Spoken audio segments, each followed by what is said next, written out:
Welcome to animated study class. मैं गौरव कुमार आप लोगों के लिए 3 सितंबर के जितने भी करंट अफेयर के क्वेश्चन बन सकते थे वो लेकर आया हूँ, जो आपके होने वाले exam like SSC, CHSL, CGL, RRB, NTPC, UPSI, DRDO, MTS आदि में पूछे जा सकते हैं। वीडियो शुरू करने से पहले मेरे आप लोगों से रिक्वेस्ट है कि वीडियो को लाइक व शेयर करें और चैनल को सब्सक्राइब करें, साथ ही बेल आइकन को प्रेस करें। इससे क्या होगा, इससे यह होगा मैं आप लोगों के लिए जो भी करंट अफेयर की वीडियो बनाऊंगा उसका नोटिफिकेशन आप लोगों तक पहुंच जाएगा और आप उस वीडियो को देख पाएंगे। इस वीडियो की पीडीएफ का लिंक मैंने नीचे डिस्क्रिप्शन में दे दिया है, आप वहां से इसकी पीडीएफ डाउनलोड कर सकते हैं। तो चलिए शुरू करते हैं। फिर आज का पहला क्वेश्चन है, हाल ही में भारत सरकार ने पबजी सहित कितने ऐप्स पर प्रतिबंध लगा दिया है? कितने? पबजी सहित भारत सरकार ने लगभग 118 ऐप पर, कितने? 118 ऐप पर प्रतिबंध लगा दिया है। भारत सरकार ने इससे पहले भी बहुत सारे ऐप पर प्रतिबंध लगाता है। अब कुल लगभग 224, कितने? लगभग 224 ऐप्स पर प्रतिबंध लगा चुकी है भारत सरकार, ठीक है। जिसमें जून में भारत सरकार ने 47, जुलाई में 59 और अब 118 ऐप पर प्रतिबंध लगाया है। तो भारत सरकार ने कि जो सूचना व प्रौद्योगिकी मंत्रालय, कौन सा?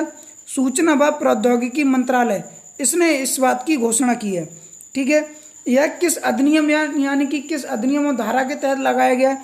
तो यह सूचना प्रौद्योगिकी अधिनियम की धारा 69A, कौन सी?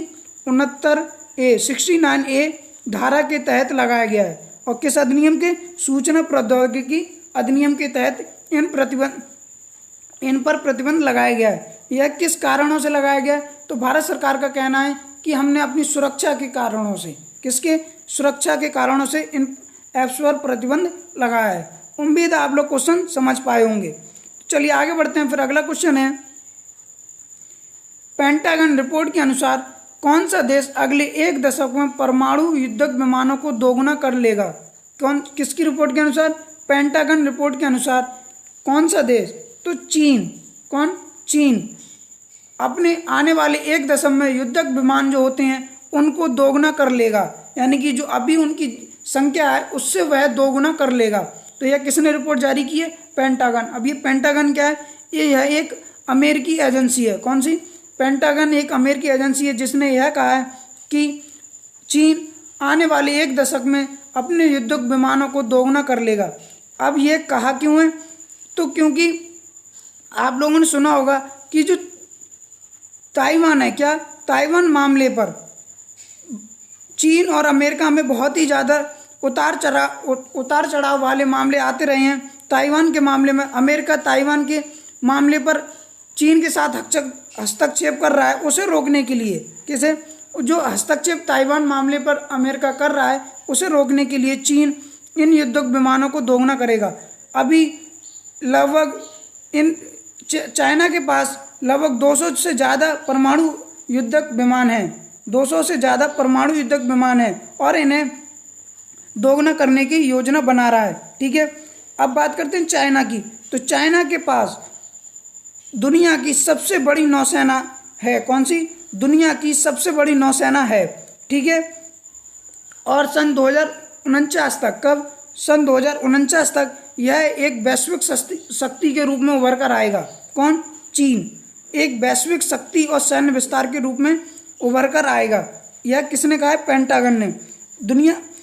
चीन के पास लगभग 350 से ज़्यादा जहाज और पनडुब्बियां हैं नौसेना में। कितनी?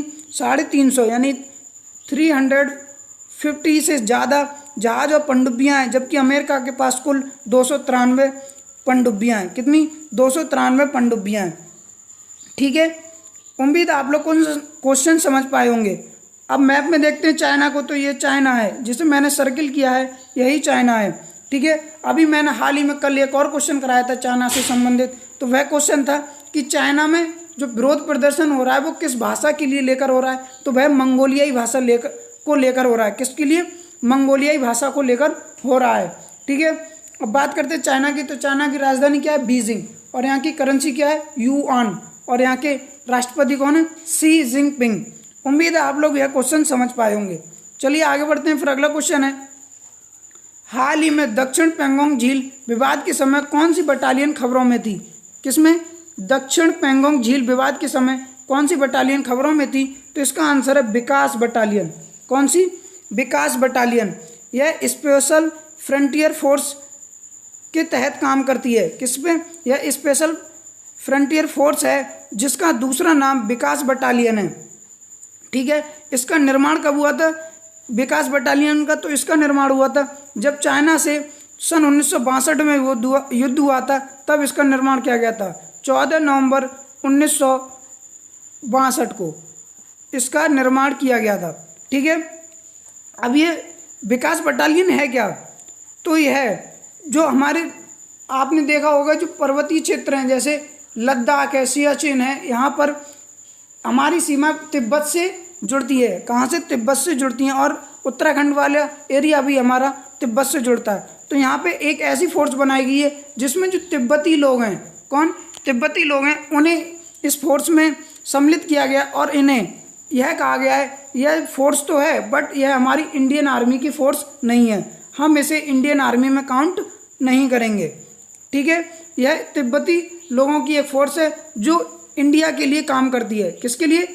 इंडिया के लिए काम करती है। क्योंकि आप लोगों को पता होगा कि जो तिब्बत का एक पठारी क्षेत्र है, तो यहाँ पर जो लोग रहते हैं वो पर्वतों पे बहुत ही आसानी से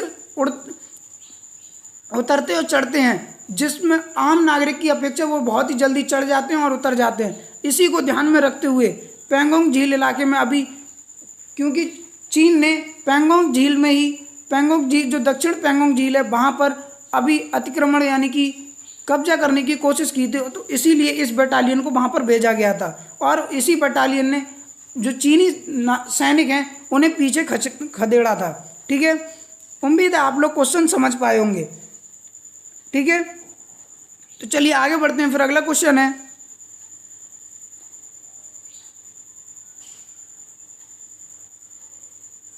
हाल ही में भारत किस देश के साथ अंडमान निकोबार में इंदिरा युद्ध अभ्यास करेगा? कौन सा?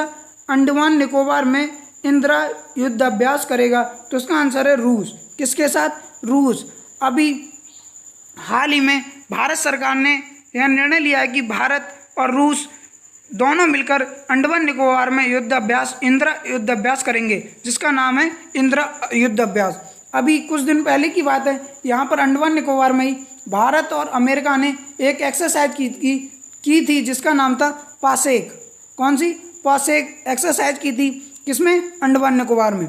ठीक है। आप मैप में देख सकते हैं जो पार्ट में लाइनिंग कर रहा हूँ, यही रूस है। क्या है? रूस है। बात करते हैं रूस की, तो रूस की राजधानी क्या है? मॉस्को। और यहाँ की करेंसी क्या है? रूबल। और यहाँ के राष्ट्रपति कौन है? Vladimir Putin. अब व्लादिमीर पुतिन से एक क्वेश्चन और बनता है कि इन्हें अब यह रूस के कब तक राष्ट्रपति बने रहेंगे? कौन से? यह रूस के कब तक राष्ट्रपति बने रहेंगे? तो इसका आंसर है सन 2036 तक। कब तक? सन 2036 तक। रूस से एक और क्वेश्चन बनता है, अभी हाल ही में भारत ने रूस में होने वाली कौन सी एक्सरसाइज में जाने से मना कर दिया, यानी कि उसमें भाग लेने से मना कर दिया? तो इसका आंसर है कवकाज 2020। कौन सी? कवकाज 2020 एक्सरसाइज में जाने से मना कर दिया है। उम्मीद है आप लोग क्वेश्चन समझ गए होंगे। चलिए आगे बढ़ते हैं। फिर अगला क्वेश्चन है, हाल ही में भारत ने जम्मू कश्मीर का मुद्दा हमेशा के लिए किस संस्था से हटाने के लिए कहा है? कौन सा? जम्मू कश्मीर का मुद्दा किन संस्था से हटाने के लिए क्या है? तो इसका आंसर है UNSC। क्या? UNSC। इसकी फुल फॉर्म क्या है? United Nation Security Council. क्या? United Nation Security Council. अभी दरअसल क्या हुआ है कि UNSC की बैठक होने वाली है, उसमें पाकिस्तान यह मुद्दा, जम्मू कश्मीर वाला जो मुद्दा है, यह उठाने की कोशिश कर रहा है। क्या? जम्मू कश्मीर का मुद्दा उठाने की कोशिश कर रहा है, क्योंकि भारत सरकार ने सन 2019 में 5 अगस्त 2019 को जम्मू कश्मीर से धारा 370 हटा दी थी। उसी का विरोध बार बार पाकिस्तान UNSC में करता है। इसकी बैठक अभी सितंबर माह के लास्ट में होने वाली है, तो उसके लिए यहाँ से भारत सरकार ने इससे यह मुद्दा जम्मू कश्मीर से हटाने के लिए कहा है। किससे?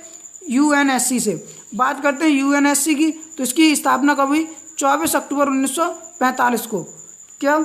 24 अक्टूबर 1945 को।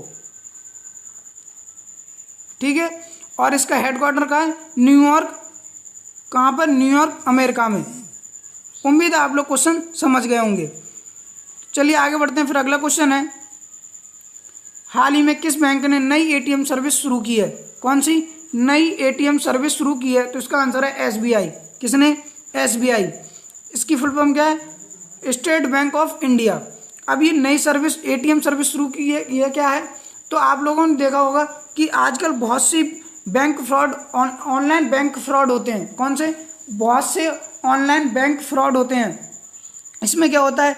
इसमें लोगों के पैसों से, लोगों को पैसे जो होते हैं वो ऑनलाइन निकाल लिए जाते हैं। इसी को रोकने के लिए, बैंक फ्रॉड को रोकने के लिए इस एसबीआई बैंक ने नई एटीएम सर्विस शुरू की है। इसमें क्या होगा? इसमें जब भी आप एटीएम से रुपए निकालेंगे तो आपके पास एक एसएमएस पहुंचेगा। उसके माध्यम से अगर आप उस एसएमएस को जब तक वेरीफाई नहीं करेंगे तब तक आप पैसे नहीं निकाल पाएंगे। क्या? उस एसएमएस के माध्यम से उस एसएमएस को आप वेरीफाई नहीं करेंगे तब तक आप पैसे नहीं निकाल पाएंगे। ठीक है, तो यह किसने की है? एसबीआई ने। एसबीआई की बात करते हैं तो एसबीआई की स्थापना कब हुई? 1 जुलाई 1955 को। कहाँ पर? 1 जुलाई 1955 को। और इसका हेडक्वार्टर कहाँ पर है? मुंबई में। कहाँ? मुंबई में। और इसके अभी हाल ही में नए चेयरपर्सन बने, उसका नाम क्या है? उनका नाम क्या है? तो उनका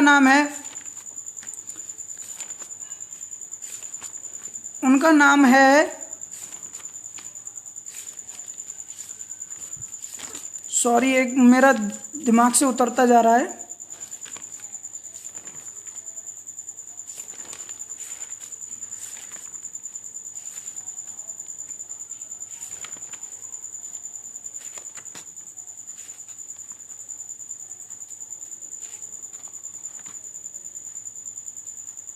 सॉरी, मैं दिमाग से उतर गया बिल्कुल।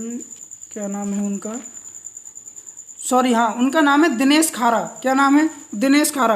उम्मीद है आप लोग क्वेश्चन समझ पाएंगे। मैं सॉरी चाहता हूँ, मैं थोड़ा दिमाग से मेरे यह नाम निकल गया था, जिनका नाम है दिनेश खारा।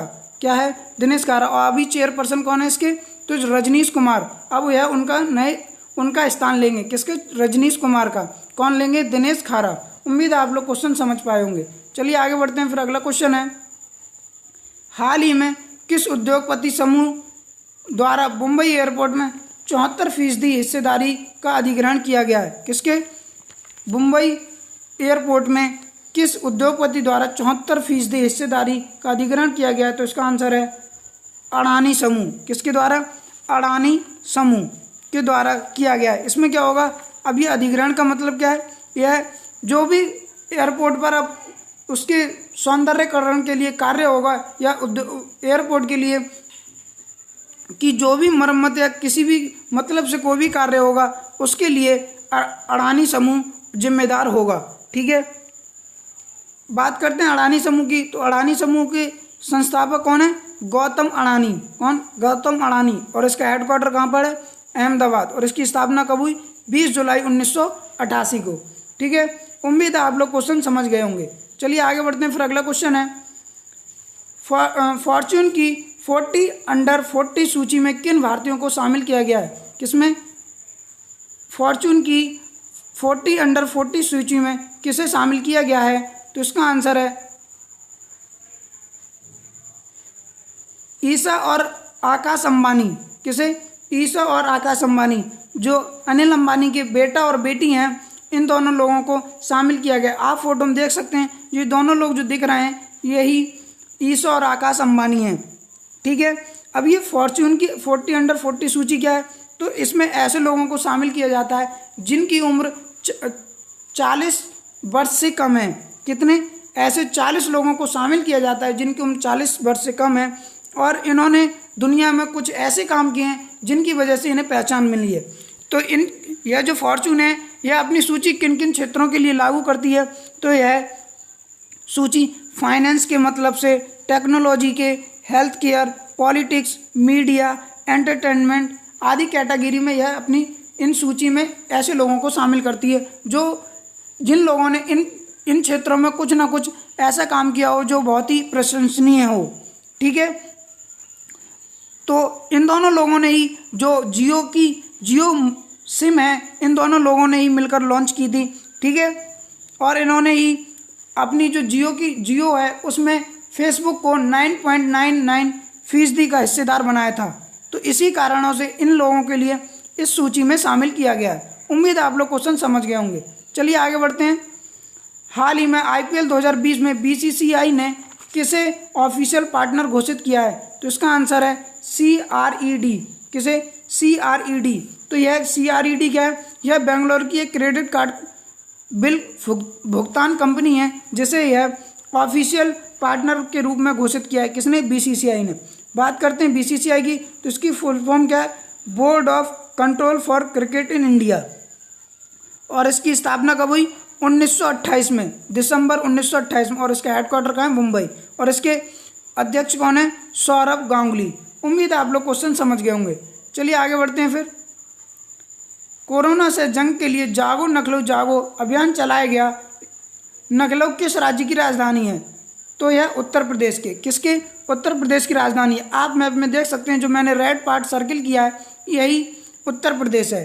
ठीक है, अभी जो उत्तर प्रदेश की राजधानी है नखलऊ, वहाँ पर जागो नखलऊ जागो अभियान चलाया जा रहा है। तो यह अभियान क्यों चलाया जा रहा है? तो ये कोरोना से जंग के लिए, यानी कि कोरोना से बचाव के लिए इस अभियान को चलाया जा रहा है। कहाँ पर? उत्तर प्रदेश में। कहाँ? नखलऊ में। और इसकी राजधानी क्या है? उत्तर प्रदेश की नखलऊ। और यहाँ किस नदी के किनारे बसा हुआ है? तो यह गोमती नदी के किनारे बसा हुआ है। और उत्तर प्रदेश की CM कौन है? योगी आदित्यनाथ। और यहाँ की गवर्नर कौन है? आनंदीबेन पटेल। कौन? आनंदीबेन पटेल। उम्मीद है आप लोग क्वेश्चन समझ गए होंगे। चलिए आगे बढ़ते हैं। हाल ही में किस राज्य सरकार ने सितंबर माह को पोषण माह बनाने का निर्णय लिया है? क्या? सितंबर माह को पोषण माह बनाने का निर्णय लिया है? तो इसका आंसर है हरियाणा। क्या? अभी 1 से 7 सितंबर तक पोषण माह चल रहा है, बट हरियाणा सरकार ने इस पूरे सितंबर माह को पोषण माह बनाने का निर्णय लिया है। आप मैप में देख सकते हैं, जो मैंने रेड पार्ट सर्किल किया है यही हरियाणा है। क्या? हरियाणा।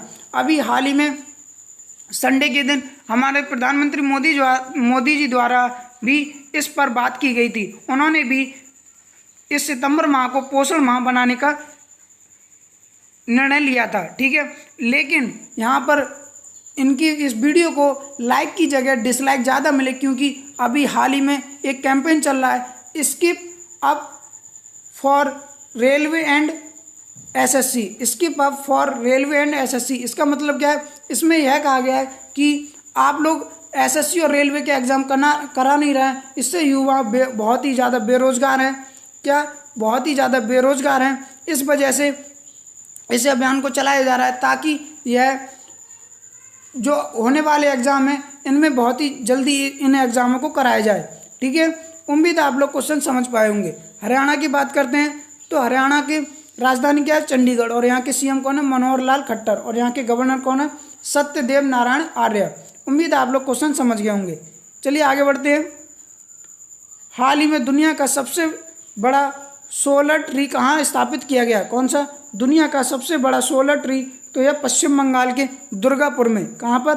पश्चिम बंगाल के दुर्गापुर में स्थापित किया गया।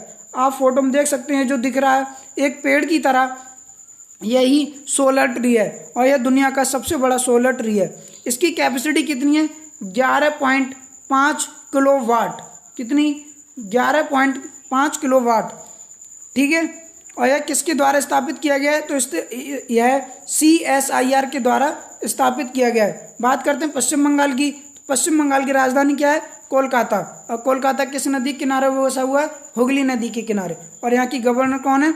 जगदीप धनखड़। और यहाँ के CM कौन है? ममता बनर्जी। उम्मीद है आप लोग क्वेश्चन समझ गए होंगे। तो मेरा आप लोगों से एक बार फिर से निवेदन है कि वीडियो को लाइक व शेयर करें और चैनल को सब्सक्राइब करें। Thank you.